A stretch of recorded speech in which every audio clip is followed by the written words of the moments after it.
2025년 9월 12일 금요일입니다. 스바냐서 2장 4절에서 15절 말씀으로 매일 성경 말씀 묵상 나누겠습니다. 가사는 버림을 받을 것이며 아스글론은 폐허가 될 것이다. 아스돗은 대낮에 텅 빌 것이며 에그론은 뿌리채 뽑힐 것이다. 바닷가에서 사는 자들아, 그레스엄에서 사는 민족아, 너희에게 재앙이 닥칠 것이다.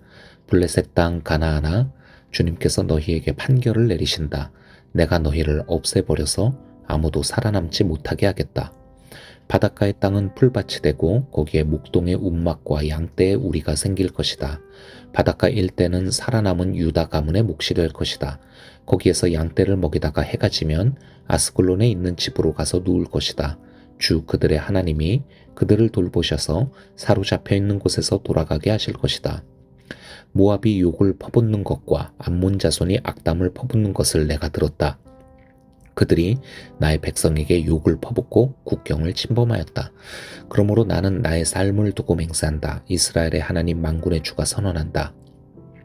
이제 곧 모압은 소돔처럼 되고 암몬 자손은 고모라처럼 될 것이다. 거친 풀이 우거지고 둘레가 온통 소금 구덩이가 되고 영원히 황무지가 될 것이다.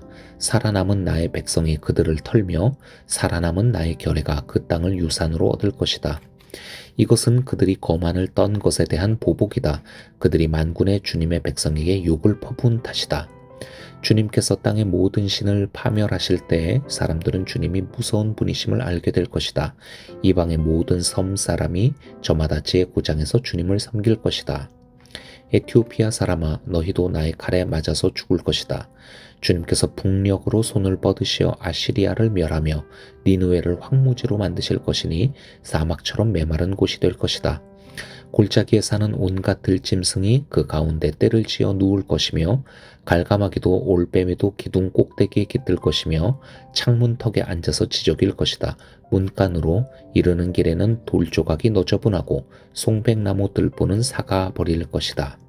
본래는 한껏 으스대던 성, 안전하게 살 수 있다던 성, 세상에는 나밖에 없다 하면서 속으로 뽐내던 성이다.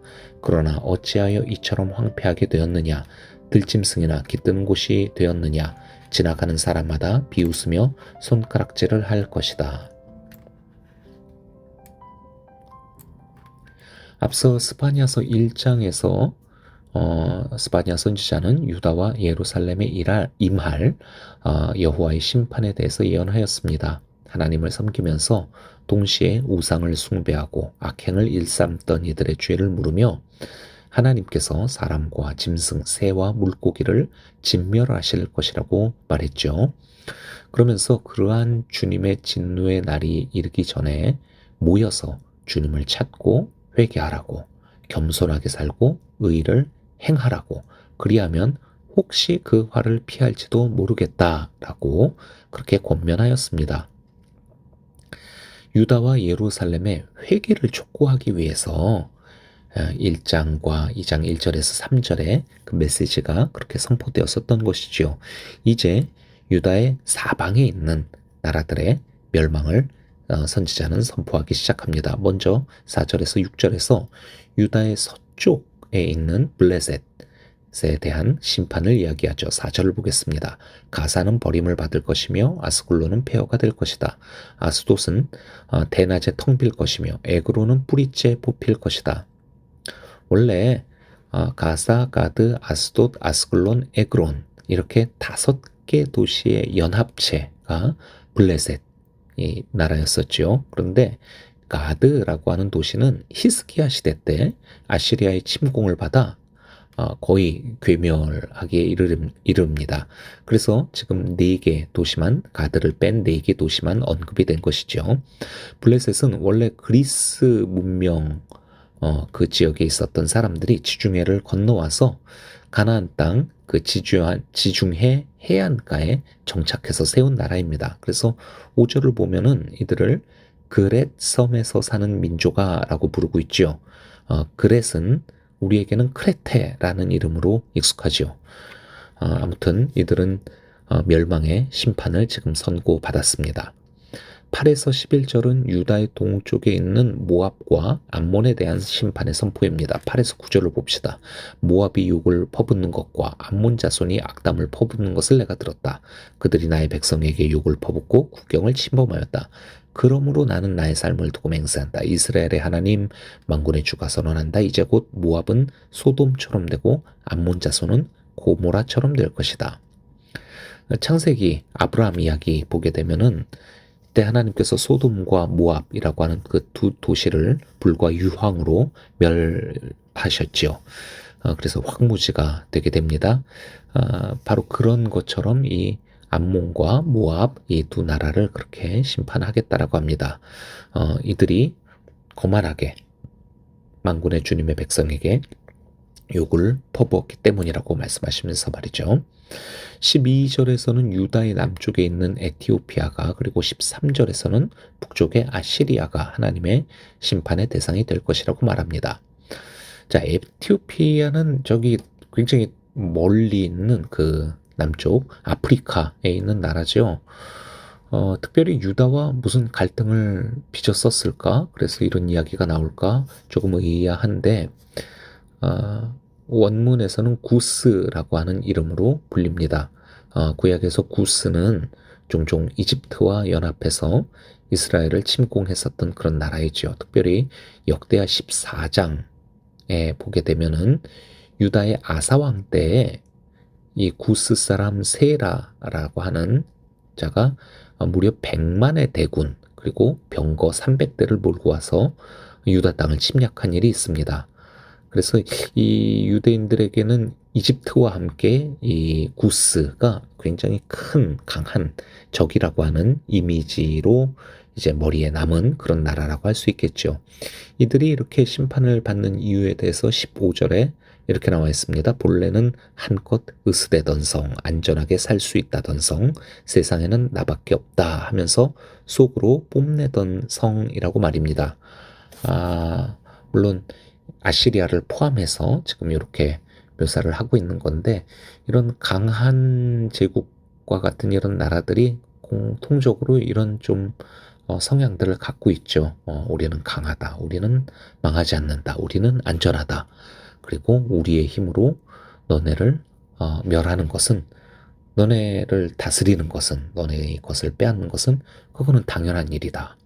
이렇게 교만에 대한 이야기를 계속 앞에서도 이야기가 나왔었는데, 또 계속 이렇게 뒷부분에서도 이런 멸망받는 나라들의 특징이라고 해야 될까요? 공통점이 이렇게 나오고 있습니다.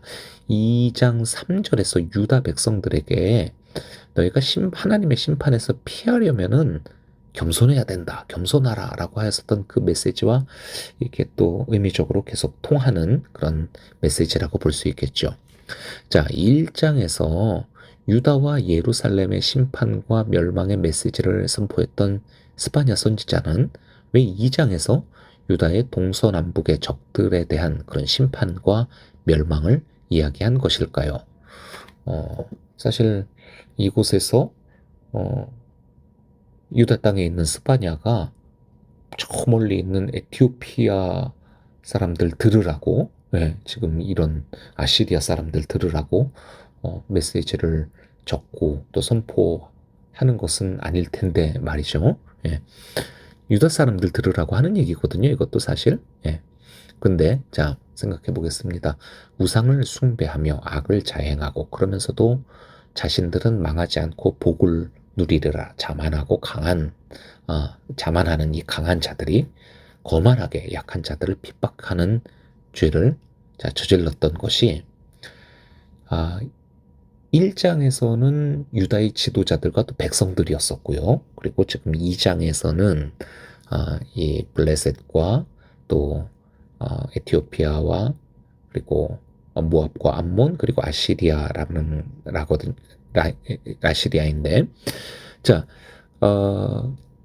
유다 백성들 입장에서는 지금 1장의 메시지를 들었었을 때 조금 이런 억울한 마음이 들지 않았을까 싶습니다.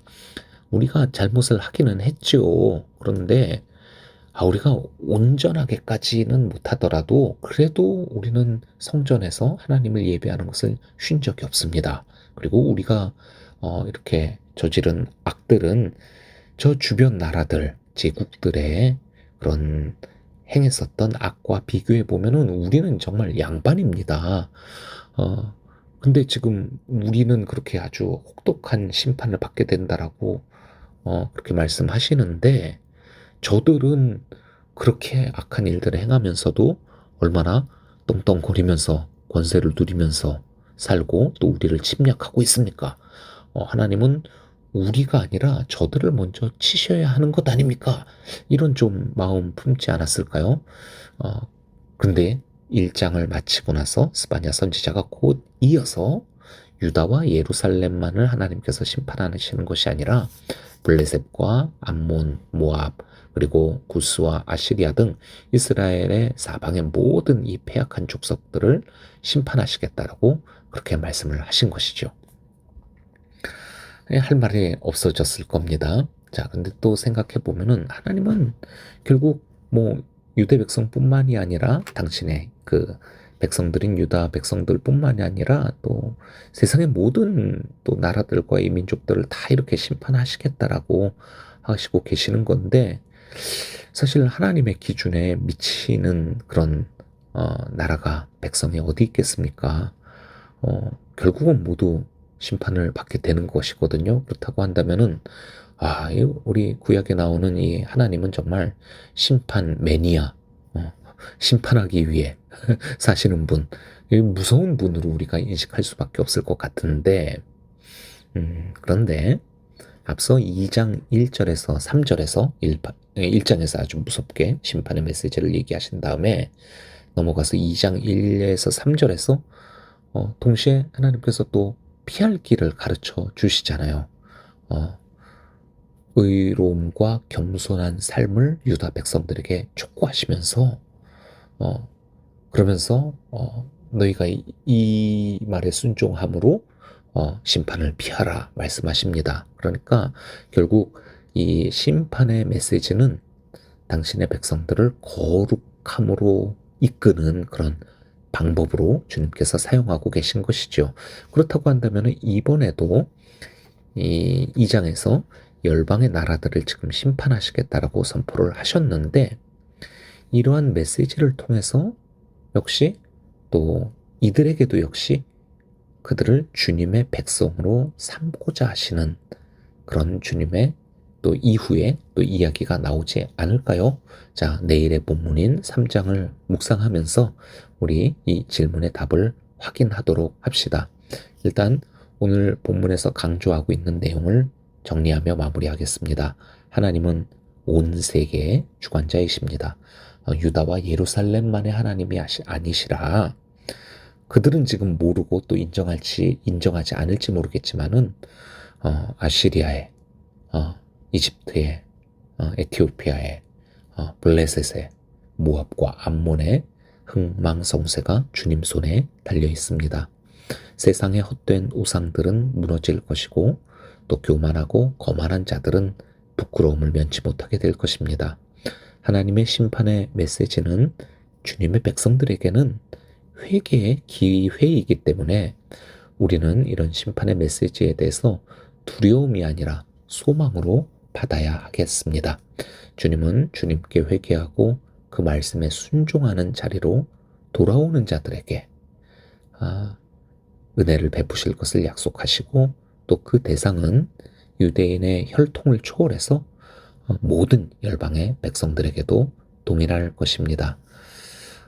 우리의 삶 가운데 어떤 우리의 모습을 돌아보면 늘 부끄럽고 또 실수와 연약함들이 있고 그리고 또 우리의 삶에 어떤 고난과 어려움들이 닥치게 될 때 이것이 나의 죄로 인한 나의 잘못으로 인한 하나님의 심판이 아닐까 하는 그런 또 두려운 생각을 갖게 되고 하나님에 대한 무서워하는 마음을 갖게 될 때 오늘의 이 본문의 말씀이 우리에게 주님께서 주시고자 하시는 마음은 그러한 두려움, 그로 인한 주님 앞에서 우리를 숨기는 주님을 떠나는 것이 아니라 어, 우리에게 피할 길을 내시고 구원의 길을 보여주시는 이 하나님께 소망을 두면서 그것을 구원의 기회로 삼는 그런 주님의 백성 되기를 다시 한번 깨닫고 또 기도하는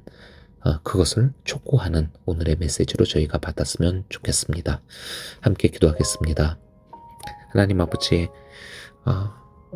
이스라엘 백성들 뿐만이 아니라